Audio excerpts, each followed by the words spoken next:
How you doing, my friends? Today I have the pleasure to talk about one of the most fascinating comic books characters ever created, the Master of Black Magic, Doctor Strange. He appeared in American comic books published by Marvel Comics, created by writer Stan Lee and artist Steve Ditko. The character first appeared in Strange Tales number 110. Doctor Strange serves as a Sorcerer Supreme, the primary protector of Earth against magical and mystical threats. Inspired by stories of black magic, Strange was created during the Silver Age of comics to bring a different kind of characters and themes of mysticism to Marvel Comics. The character begins as an egotistical surgeon who loses the ability to operate after a car crashes, severely damaging his hands. Searching the globe for healing, he encounters the Ancient One, the Sorcerer Supreme.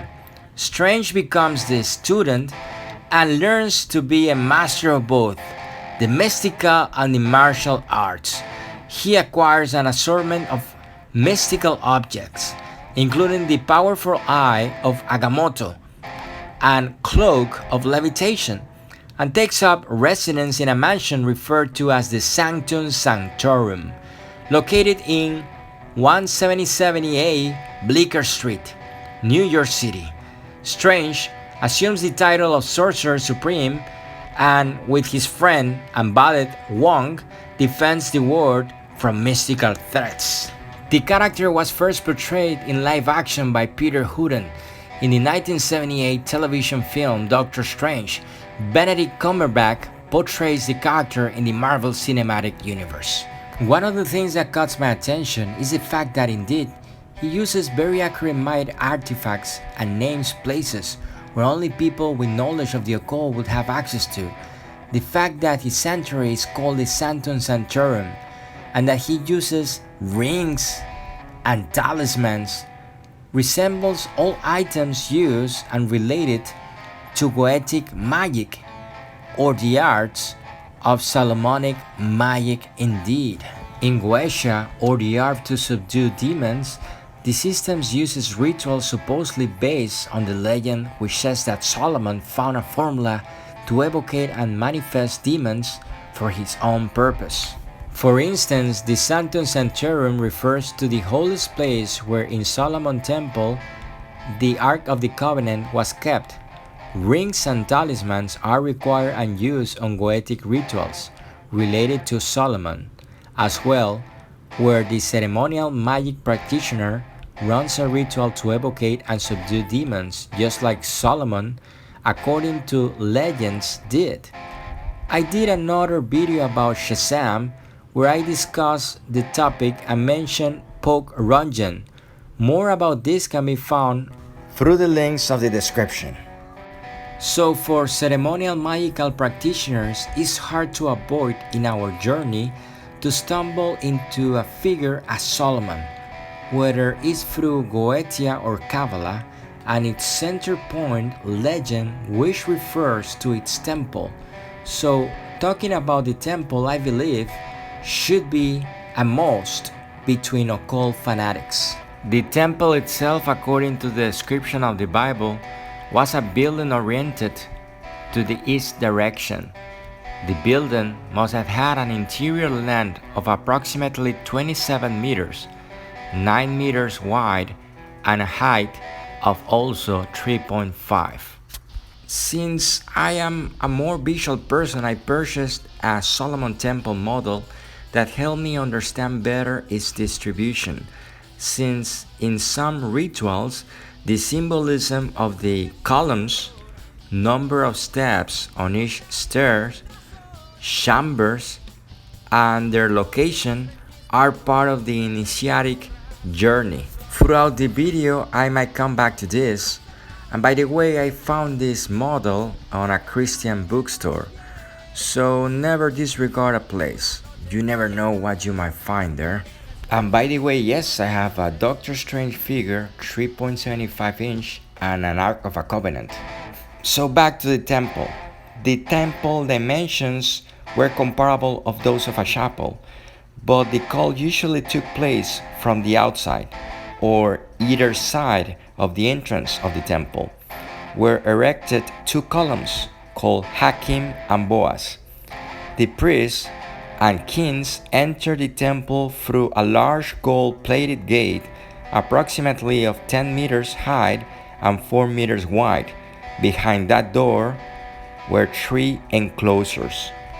The first of these enclosures was called Hegal, or Santu, holy place of the sanctuary, which was illuminated through high windows. The third chamber, named David or Kodesh HaKodashim, was the holy side of the Temple of Solomon. In Latin, it is known as the Sanctum Sanctorum.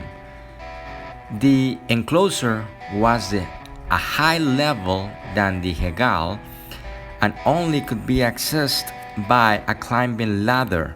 The David was shaped like a cube of approximately 10 meters, and in its center was the Ark of the Covenant. The large chest, made of acacia wood, covered with gold plates and with 4 rings to the corners, where eventually they put rods to transport it.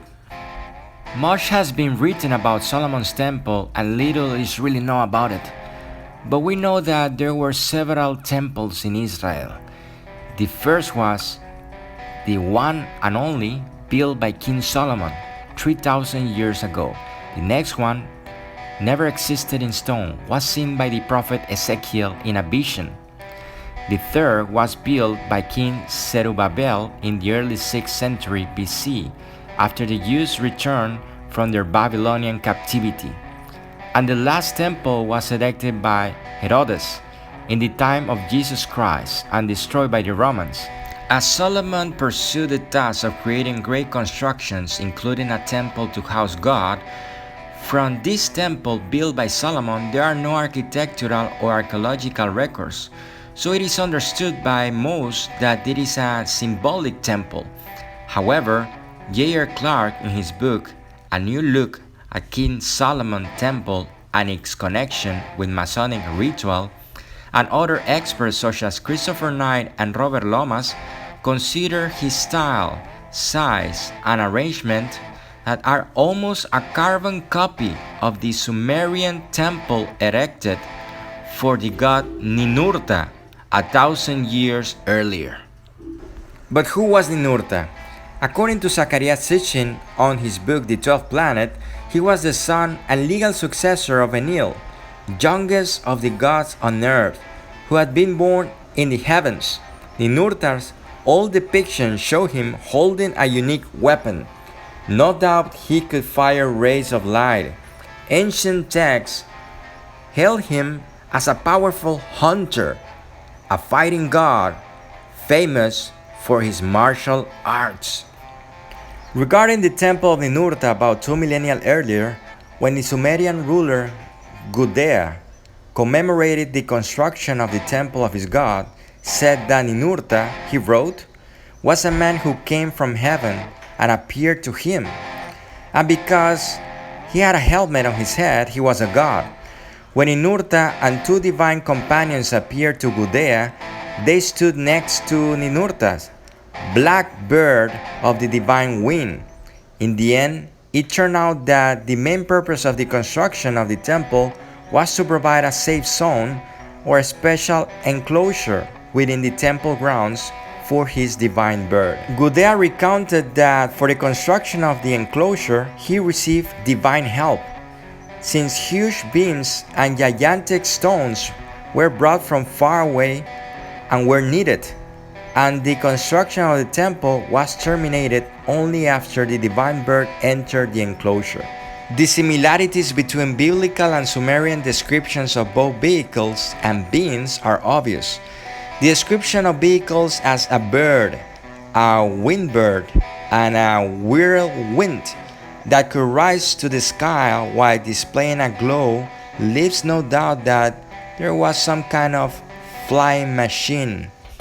Ezekiel, who had the vision of the second temple according to the old text, described seeing a celestial chariot. He lived among the Jewish deportees on the banks of the Kabul River in the northern Mesopotamia. What Ezekiel saw was a human-looking being shrouded in glitter and glare, sitting on a throne resting on a metal firmament inside a carriage.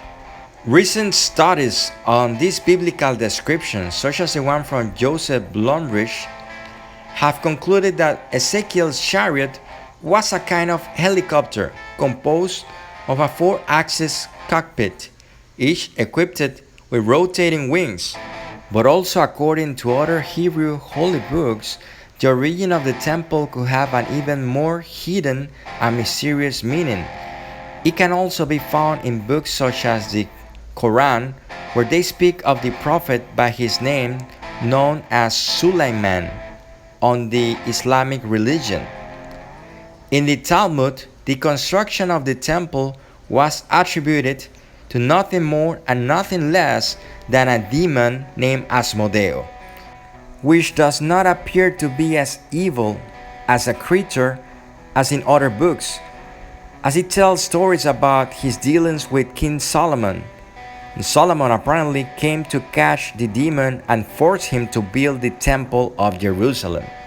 Let's not forget that according to the volume of the Sacred Law, no sound of hammer or axe or any tool of iron was heard as the structure arose.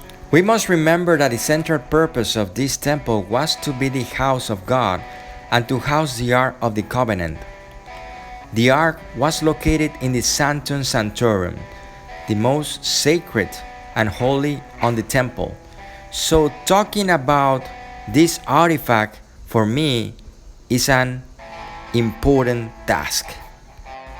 According to Lon Milo Duquette, Freemason, Kabbalist, and head of the Ordo Templi Orientis, in his book Chicken Kabbalah, he makes an analysis of the name of God and the true nature of the Ark.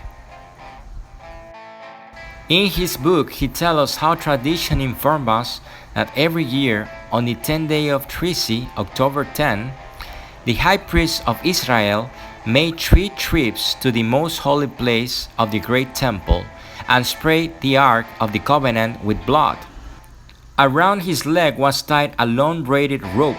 The other end of the rope was held by friends of the high priest who were stationed outside of the most holy place. On his third visit to the most holy place, as a multitude of faithful stood outside of the temple and made a lot of noise, the high priest laid his hand directly on the ark and uttered the name of the god as the burning deity was revealed in the clouds and lightning above the lid, the chair of mercy. The rope was necessary because from time to time, at the climax of the supreme ceremony, the high priest exploded. After the spectacular departure of the poor man, the Saint of the Holies was filled with so much smoke and fire that it became too dangerous to enter, and the remains of the roasted priest had to be dragged from the chamber by the rope. Next year, a new high priest will have to give him another chance. We should remember that the belligerent people of the Old Testament were very superstitious. They took their gods into battle with them in the form of statues, animals, or other talismans objects such as meteors. If one side went on to win the battle, their god was considered superior to the god of the losing side. Very often, the first thing the defeated army would do after regrouping was to steal the winner's god and put him to work for them. This happened to the Ark of the Covenant. The Philistines stole the ark, but later returned it when they discovered it kept killing anyone who tried to move it. The ark was a lethal weapon, and the Israelites treated it as such. They kept it wrapped in fabric and leather, and the man who wore it had to wear special clothes and special shoes. The great temple of Solomon, according to Duquette, appears to have been built not so much as a house of worship, but as a prison for the dangerous and unpredictable ark. The Sanctum Sanctorum, where the ark rested, was built as a containment chamber, a perfect cube, 30 feet long, 30 feet wide, and 30 feet high. The floor, walls, and ceiling were lined with pure gold, with an estimated weight of 45,000 pounds, and riveted in place with golden nails. Sometimes the arc sparked and generated so much smoke that the temple priests were completely driven out of the building and could not fulfill their duties.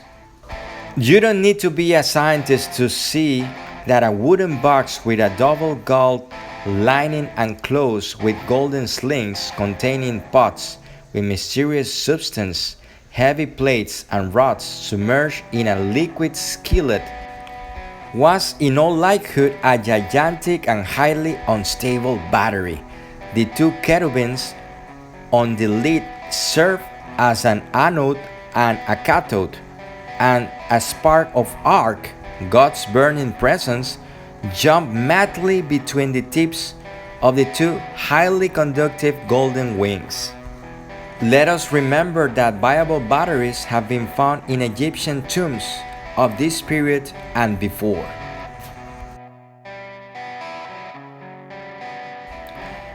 Another research of the relationship of the temple and Freemasons shows that the oldest known document of Freemasonry lead us to their origins in Scotland. One of these documents is a manuscript that has an illustration called the Lambert Scroll, which is a copy of the Heavenly Jerusalem. From one of the scrolls Geoffrey St. Omer gave to Lambert in the chapel of our Virgin of St. Omer. This image is the tracing board that is used in one of the most solemn degrees of the Masonic ritual, and shows in many details the excavation on the Temple of Herodes in Jerusalem. Recent research has concluded that the famous Rosslyn Chapel located in Scotland, despite the general conception of the majority, was not a Christian chapel, since it was purposely made in seemingly incomplete manner and with a design that shows no similarities to a traditional chapel of this time. According to Christopher Knight and Robert Lomas, from outside Rosslyn is a stone representation of the celestial Jerusalem as described in the Lambert copy, with towers and curved central roofs inside the Rosslyn shrine. The design is a reconstruction of the ruins of the Temple of Jerusalem, decorated with Nazarene and Templar symbolism. In the northeast corner, they found a section of the wall carved with the towers of celestial Jerusalem, complete with Masonic compasses and the exact style shown on the Lambert scroll. As mentioned, there is little historical data to sustain the existence of this temple, so I believe that its purpose is mainly symbolic, as well as much of what we found in the Torah and other holy books and orders. But however, I don't want to ignore their relationship and probable origin going back to Sumeria and a deity no less than Ninurta. Maybe, and just maybe, the reason why King Solomon initiated and magical traditions is so important is because it hides a true meaning that describes the true nature of God, the origin of humans, and who knows, maybe the ark was an artifact used by humans to communicate with an actual deity living far in the heavens, and orders like the Freemasons are guardians of this secret.